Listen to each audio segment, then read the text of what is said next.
Hello everyone! Luto tayo ngayon ng salmon belly. Ayan.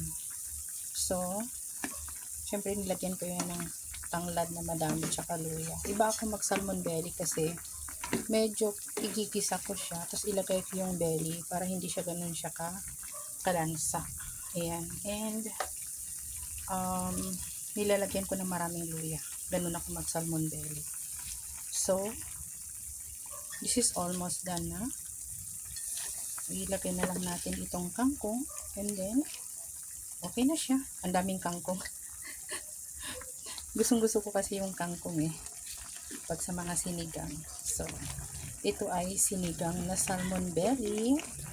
Ayan, pagkakulo nito ay okay na po ito. Kakain na tayo in a while. Have a blessed day everyone and keep safe.